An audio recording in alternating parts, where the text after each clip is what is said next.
Voilà, donc il y a des élections, oui, du côté de...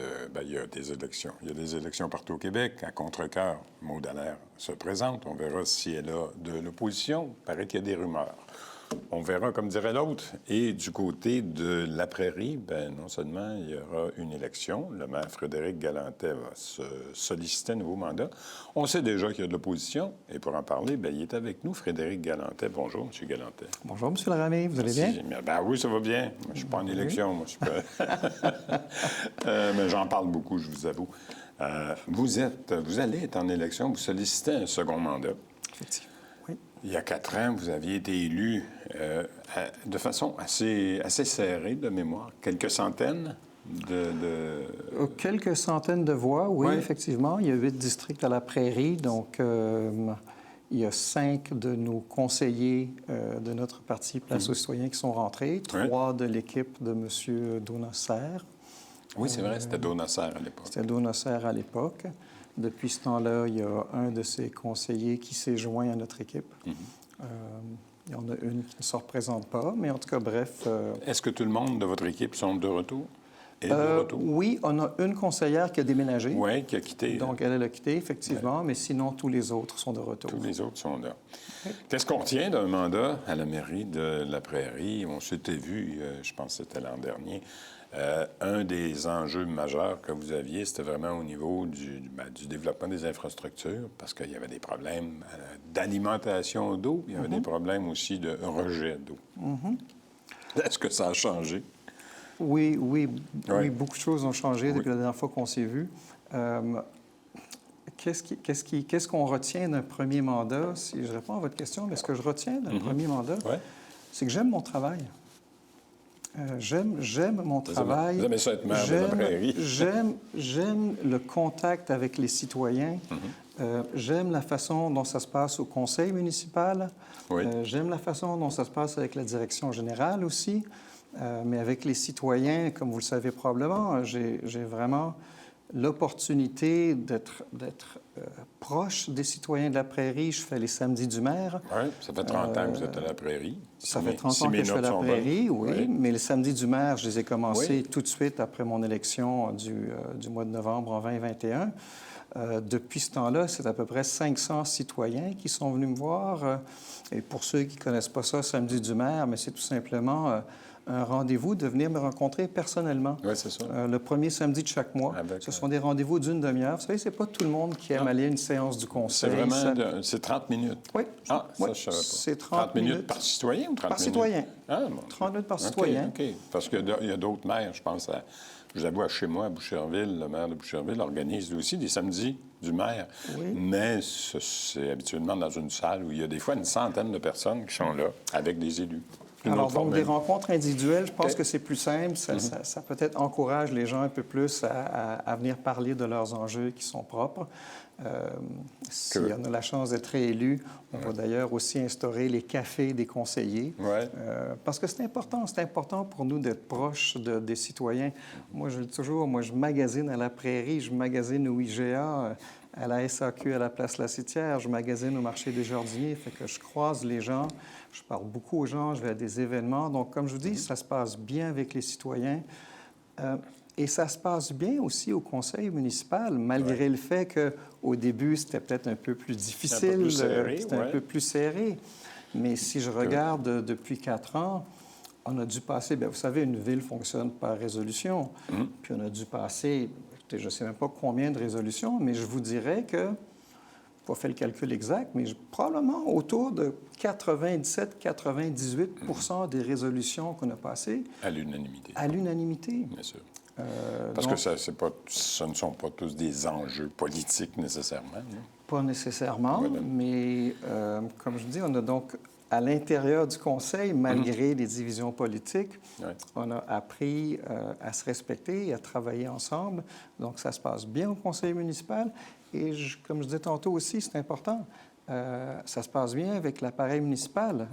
La direction générale, notre directrice générale est là depuis 4 ans. Vous vous souvenez peut-être qu'à la Prairie, à l'époque, mettons ça que tournait un peu plus, ça tournait pas mal plus. Il y avait une porte tournante. Dites-moi donc, que vous ont dit vos citoyens au cours, vous dites que vous en avez rencontré, 500. Est-ce qu'il y a des préoccupations qui se rejoignent au niveau des citoyens? Souvent, on parle de sécurité publique. La vitesse dans les rues, vous aussi, effectivement. chez vous? Ouais. Comme par hasard. Oui, non, oui. mais c'est le cas un peu partout. Oui, effectivement. Bien, c'est probablement le sujet qui revient le plus souvent. Ah oui. Tout le monde veut un arrêt-stop, des dos down, réduction de la vitesse. Et un policier au coin de la rue. Idéalement, oui. Idéalement. Et de chaque coin de rue. Mais sinon, non. Bien, écoutez, comme je dis, ça se passe bien à la Prairie. Vous l'avez certainement lu. Il y a eu un sondage léger récemment. Oui, à toute satisfaction. De Montréal, les villes les plus heureuses du Québec. La Prairie est sortie 8e. Oui, vous êtes dans le top 10. On est dans le top 10. Ouais. Ça nous donne un objectif pour notre prochain mandat de sortir dans le top 5. Oui, c'est ça. Il faut que ça remonte un petit peu. Il faut que ça remonte un petit peu. Justement, parlant du prochain mandat, pas je présume, je sais que vous avez un programme électoral que vous allez présenter à la population, une offre de service, si on peut dire. Pour les 4 prochaines années, ça va ressembler à quoi?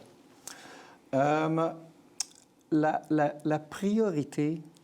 c'est peut-être pas très électoral, c'est-à-dire, mais la priorité à la Prairie, c'est la gestion de l'eau. Ouais. On en parlait tantôt. On en a déjà parlé. On a dû mettre en place un... C'est ça, un moratoire. On a dû mettre en place un moratoire de 2022 à 2024. On a vraiment dû mettre la ville sur pause parce que la capacité de notre réseau sanitaire avait été atteinte. On était à risque de déverser nos eaux usées dans le fleuve Saint-Laurent en temps sec. Donc, la Ville a pris le temps de faire des études, d'identifier les vulnérabilités du réseau. Donc, maintenant, on a un plan, on sait exactement où est-ce qu'on s'en va. Et la Ville va pouvoir se développer. Le projet du golfe, de l'ancien golfe, a débuté. Les travaux ont commencé. Donc, au fur et à mesure que la Ville travaille sur son réseau, son réseau sanitaire, ses infrastructures, bien, on va être capable de redémarrer les projets de construction. C'est ça, il faut avoir la capacité des tuyaux de recevoir ces nouvelles résidences-là et tout ce qui en découle, c'est le cas de le dire. Il était question à un moment donné d'avoir une nouvelle usine aussi de traitement des eaux. Tout à fait, oui, absolument. Est-ce que c'est encore dans le collimateur? Bien, les paliers de gouvernement supérieur nous demandent de densifier. La CMM, le gouvernement du Québec. Ouais. Bon, c'est bien beau, il y a une crise du logement, tout ça. Fait que oui, absolument, on est bien d'accord de densifier, mais les tuyaux les tuyaux d'égout qui ont été installés il y a 50 ans avec 6 pouces de diamètre, oui, c'est ça. C'était en fonction de la population, peut-être grandissante, mais pas à ce point-là. Exactement. Ouais. Fait que, donc, donc on a des travaux à faire. Moi, je suis vraiment très encouragé. On sent comme un vent de renouveau, je vous dirais. Depuis qu'on a levé le moratoire, les choses vont bien. Il y a des commerces qui viennent s'installer à la Prairie. Moi, je suis particulièrement fier du fait que l'usine GE Vernova, General Electric, GE Vernova, a annoncé la semaine dernière un investissement de 6 millions de dollars pour agrandir l'usine. Ils amènent 90 emplois de qualité à la Prairie. On a un nouveau marché Aria qui a pris la place de l'ancien fruits et légumes Tachereau. Fait que, bref, on sent qu'il y a une fébrilité, on sent que ça se passe bien. On entrevoit l'avenir avec beaucoup d'optimisme à la Prairie. Vous avez une situation géographique qui joue un peu pour vous, là. Même pas deuxième couronne là, de la grande région montréalaise. Alors, effectivement, oui. Avec du transport en commun aussi, des systèmes de transport en commun qui vous desservent aussi. Pas pire. Je ne sais pas si vous voulez vraiment qu'on parle de transport en commun aujourd'hui. Non, ça va aller. Mais... Sans façon. Peut-être une autre fois. Je sais qu'il y a beaucoup d'insatisfaction dans votre secteur parce que c'est desservi comme ci, comme ça. Oui. Bon. Dans les priorités, je le disais, vous avez évidemment là, tout... non, c'est pas sexy, mais de l'eau et tout le traitement des eaux. Mais j'ai vu que vous avez deux projets importants que vous avez identifiés. Un parc au bassin de la Prairie, ainsi qu'un complexe aquatique. C'est pas rien, ça? C'est pas rien, effectivement. Ça coûte cher? Par les temps qui courent des complexes aquatiques, là, Longueuil a mis, non pas sur la glace, mais a jeté dans l'eau son projet de complexe aquatique parce qu'il était trop dispendieux. Bien, pour commencer par le projet d'aménagement du bord de l'eau, c'est un peu comme votre invité juste avant moi, la mairesse Maud Dallaire le disait. On souhaite vraiment redonner accès au bord de l'eau à nos citoyens. Mais ça passe par des différents aménagements, peut-être créer une petite plage, des endroits où les gens peuvent aller jouer au volleyball. un peu comme Maud Allaire aussi le c'est disait, ça, on va peut-être donner- de la restauration, aller prendre un petit café, aller regarder un beau coucher de soleil au-dessus du fleuve Saint-Laurent. Donc, oui, c'est quelque chose qu'on souhaite faire. C'est quelque chose qui n'est pas très compliqué Il y a de à l'espace faire. pour le faire. Il y a de l'espace pour OK. le faire, oui. On OK. a juste 2 terrains à acquérir du ministère des Transports, mais c'est dans la machine à saucisses. Le complexe aquatique, Oui, ça, c'est plus... ben, ça va coûter plus cher, je pense. ça va coûter un peu plus cher, mais s'il y a une chose que j'ai retenue, en particulier de mon porte-à-porte en 2021, des demandes des citoyens, c'est vraiment ça. Un complexe C'est un aquatique. complexe aquatique. C'est une demande qui revient constamment. Actuellement, vous n'en avez pas. On n'en a pas. Actuellement, il y a Il faut aller à Brossard à côté. il faut aller à ou- Saint-Constant ou ou à à Saint-Constant.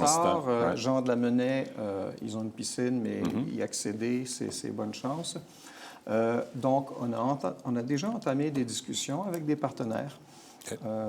Fait que c'est un projet qui est embryonnaire, mais c'est un projet qui certainement va me garder très enthousiaste. Éveillé, enthousiaste. Éveillé, enthousiaste pour le mener à terme. Frédéric Galantais, c'est tout le temps qu'on avait, malheureusement. Encore une fois, juste pour faire le point sur la campagne, oui, vous avez une équipe adverse qui est avec vous. Je ne sais pas s'il va en avoir d'autres. Ils ont jusqu'au 6 octobre. Jusqu'au 3 octobre. Jusqu'au 3 octobre. 3 Est-ce que je octobre. peux une petite annonce Rapide. pour vous? Rapide? Oui. Je vous annonce que je m'engage à geler mon salaire pour la durée de mon mandat si je suis réélu, comme je l'ai fait de 2021 à 2025. Et j'invite les candidats maires à faire la même chose, à prendre cet engagement. Le défi est lancé. Le défi est lancé. Frédéric Galantais, merci d'avoir été avec nous. Bonne campagne à vous aussi. Merci à vous, M. Laramé. Merci. Au revoir. Au retour, on s'en va du côté de Boucherville avec de nouveaux candidats. À tout de suite.